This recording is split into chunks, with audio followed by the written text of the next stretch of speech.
We apologize for that errant transmission, and good evening to you and welcome to Superscreen News at 6, again broadcasting to you from Lagos. I am Olamide Onwuka. Many thanks for joining us. The Independent National Electoral Commission, INEC, has denied allegations of creating 3,000 jobs, additional polling units in order to compromise the 2019 general elections. National Publicity Secretary of the People's Democratic Party, PDP, Kola Ologbondiyan, had alleged that INEC is planning to create 30,000 illegal polling units in some remote areas. In a statement issued by the Chief Press Secretary to INEC Chairman Rotimi Oyekomi in Abuja, he urged Nigerians to disregard the allegations. Oyekomi said the Commission received 3,789 requests nationwide for the creation of new polling units. He said in response to the request, the Commission directed its resident electoral commissioners to thoroughly assess and provide it with information on the new settlement not served or inadequately served by existing polling units. Ahead of the 2019 elections, the People's Democratic Party, PDP, has vowed to wrest the power from the ruling All Progressives Congress, APC. The party's chairman in Lagos State, Moshood Salvador, made this vow at the state's General Assembly. These are not bad crowd. These are members of PDP in Lagos State. Come! PDP! These are members of PDP. And these are people with, they have their voters card. We are to do this work. It's not the one-man work. It is the work that all of us must do to succeed, and we shall win Lagos in the name of Almighty Allah. Amen. Jesus' name. We shall win all our reps, we shall win all our assembly, and we shall win all our senators, and we shall win the governor of this Lagos State come 2019. We are now saying bye-bye to Rede. Bye-bye to Jati Jati. Bye-bye to Jati Jati. Bye-bye to Rede. Bye-bye to Rede. Bye-bye to Jati Jati. Bye-bye to Jati Jati. Bye-bye to Jati Jati. PDP in Lagos is going to survive. PDP in Lagos is going to win elections. The one that we won in 2015. Now step number 1. In 2019, it will be step number 2. We will win rep. We will win assembly. This time we will win senate. You tell them, APC, something this, something that. Make I not use my talk everything. Whether they like or they don't like, PDP is going to win. Other party members who corroborated these views decried the leadership of the ruling APC. If you see what's going on in the government now, we appreciate the fact that PDP was far better in terms of management and fight against corruption. Nigerians were disappointed with the APC administration. They have woefully failed us. There is no security, no employment, nothing at all. All the promises they have promised Nigerians, they could not fulfill one of the many promises they have made. PDP is back on track, and PDP is taking over the government of 2019. We are ready to take the government from the present government because there are so many atrocities that they have committed. Can you see the streets when you are coming? Full of death. Well, it is very, very shameful. We are ready to take over. People are ready to vote for us. The looters list also affecting APC because there are many looters in APC, as you can see. All the chiefs in PDP, they are now in APC. They have now gone to APC. So we are are free of looters. If where you are is okay for you, you remain where you are. Are you a lazy person? Are you? If you are a lazy person, that means you like where you are. But if you are not a lazy person or you are not an illiterate, you will move to the direction of life. At least 4 persons have been killed and 8 others wounded in a suicide bomb attack at a mosque in Bama local government area of Borno State. Chairman of the council, Baba Shehu Gulumba, who disclosed this incident to journalists, said 2 teenage suicide bombers, a male and a female, infiltrated a mosque at Bama Dina quarters and detonated an improvised explosive device strapped to their bodies. Gulumba explained that the incident occurred when Muslim faithfuls gathered for early morning prayers. He said 3 persons died on the spot, while 1 other died later at a specialist hospital, Maiduguri, adding that the wounded person was also referred to the hospital for later treatment. The Nigerian Army says it is set to launch Operation Last Hold in Borno North and Lake Chad region to restore the socio-economic activities in the areas, as well as fast-track return of the internally displaced persons. Chief of Training and Operations, Major General David Ahmad, said the operation, which would commence on May 1st and last for 4 months, intends to facilitate the clearance of the Lake Chad waterways and other obstacles obstructing the movement of the boats and people across the water channels. The Chief of Military Civil Affairs, Major General Nuhu Angbazo, also said during the duration of the operations, Nigerian Army engineers will make blocks using compressor machines and assist in building new homes for IDPs at their various towns. The Joint Health Sectors Union, JOHESU, have ignored the federal government's threat to invoke the no work, no pay rule should the unions persist in continuing with the strike. The government threatened to invoke the rule a day after JOHESU, the Association of Other Health Workers apart from medical doctors and dentists, began an indefinite strike over failure of the government to meet agreement it had with the union last September. Reacting to the threat, the national chairman of the union, Bio Beleyamo Josiah, said government's no work, no pay policy is a diversionary tactic which should be ignored. The JOHESU leader further called on members nationwide to disregard all forms of threat or intimidation from government and ensure that services are withdrawn until demands are met. The opportunity to stamp out childhood killer diseases, malnutrition, upper respiratory system diseases, malaria, pneumonia, etc. I want to therefore use this opportunity to affirm my commitment to driving the primary healthcare policies that will reduce infant mortality in our local government.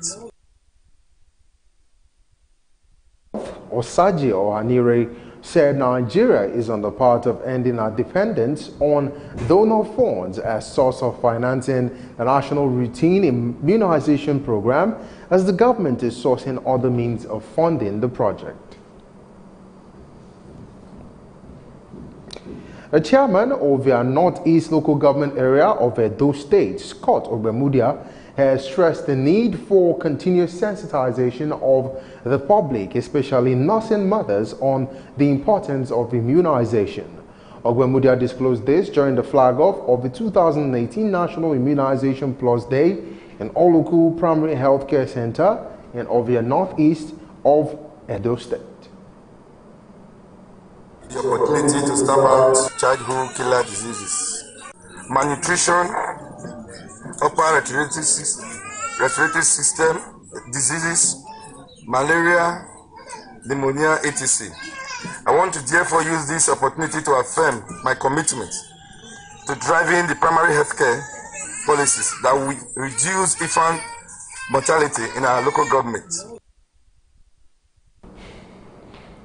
The federal government says at least $2.7 billion will be needed for the procurement of vaccines to achieve 84% immunization coverage by 2028. Executive Director, National Primary Healthcare Development, Faisal Shuaib, who disclosed this at a breakfast meeting with donor and partners on immunization financing in Abuja, said the country's immunization coverage is 33%, but has set a target of 84% coverage by 2028. We've laid out a roadmap that will involve the pooling of domestic resources to buy vaccines, because in the next 2 years, Nigeria is graduating from Gavi support, although there are conversations around the possibility of flexibility in that graduation. If the Gavi board approves, then it is possible that this period of graduation will be extended by 7 years. The plan is that it provides us with more time to plan for graduation from Gavi. There are conversations within government around how we can gradually, working with the states, begin to set aside domestic resources in our budgets, the basic healthcare provision funds from the service-wide votes, to ensure that we have enough money to pay for life-saving vaccines that our children need. So we're trying to move away from a situation where we go cap in hand to donors to pay for vaccines that our children need.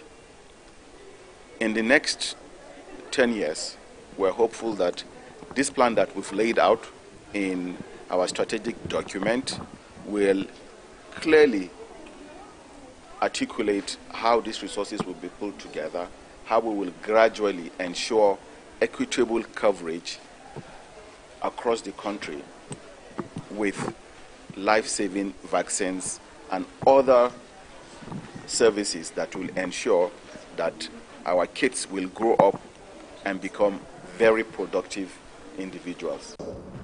Minister of State for Health, Osajo Anire, said Nigeria is on the path of funding and ending our dependence on donor funds as a source of financing the national routine immunization, as the government is sourcing other means of funding the project.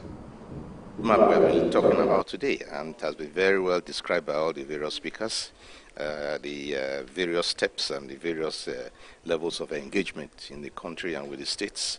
They have been very well articulated, and the discussions that will go along with it are going to come up in the second phase. The country intends to go from 33% to 84% of coverage for immunization over that period of time.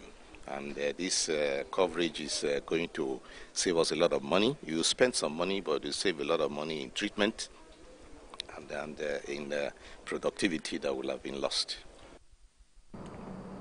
You're watching Superscreen News at 6. We'll take a break now. When we come back, we'll take some business stories. Stay with us.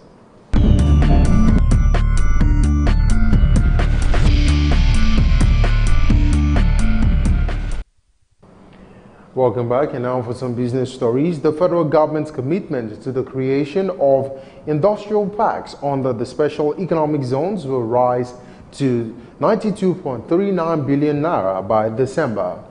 The idea of industrial park is mooted in 2015 by the federal government to drive manufacturing and exportation of Nigerian products, and is expected to help overcome the infrastructure problem faced by local manufacturers. You will recall that 46 billion naira was spent on the project in 2017 fiscal year, while an additional amount of 46.39 billion has been set aside this year. Speaking on the importance of the industrial park, the Minister of Budget and National Planning, Udo Udoma, said the economic zones are at war government initiatives to attract more investment into critical sectors of the Nigerian economy. The Nigerian Electricity Regulatory Commission, NERC, says about 200 billion naira will be required for the provision of meters to over 4 million power consumers across the country that needs prepaid meter. NERC says the huge amounts needed to meter electricity consumers is one major reason why it took away the sole responsibility of meter provision from power distribution companies. Some senior officials of the NERC told journalists that the commission had also consulted the World Bank and the Central Bank of Nigeria with respect to accessing funds for the provision of meters through the recently established meter assets providers. Still talking business, the Eco Electricity Distribution Company says no fewer than 15 residents of Aja on Lekki Ekpe Expressway are to be prosecuted for their alleged involvement in energy theft. EKEDC alleged that the customer stole energy by passing its meters. Managing Director Adeoye Fadebiyi, who disclosed this at a media briefing, said no efforts will be spared in dealing with the energy theft. He also said the VGC estate used to be billed together as a single customer using one meter, according to him, following agitations by residents for individual metering and billing system. The company installed meters for houses a few months ago. The company is also determined not to allow such people have their way in their illegal mission of depriving the company. And still talking business, the Oni of Ife, Oba Adeyeye Ogunwusi, has urged fleet operators, government agencies, and other vehicle owners to power their automobiles with liquefied natural gas and move away from petrol and diesel. The Oni made the call when the leadership of the THLD Group, Vitol Group, and the UBA Group paid him a courtesy visit at his palace in Ile-Ife in a bid to promote the use of gas to power vehicles in the country. The monarch said powering vehicles with LPG and CNG would have a positive effect on humans and the environment, as it would reduce carbon dioxide emission, which contributes to the depletion of the ozone layer.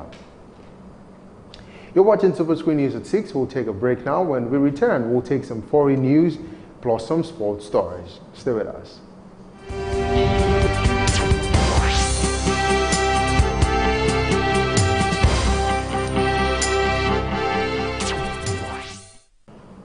Welcome back. If you're just joining us, this is Superscreen News at 6, and now for some foreign stories.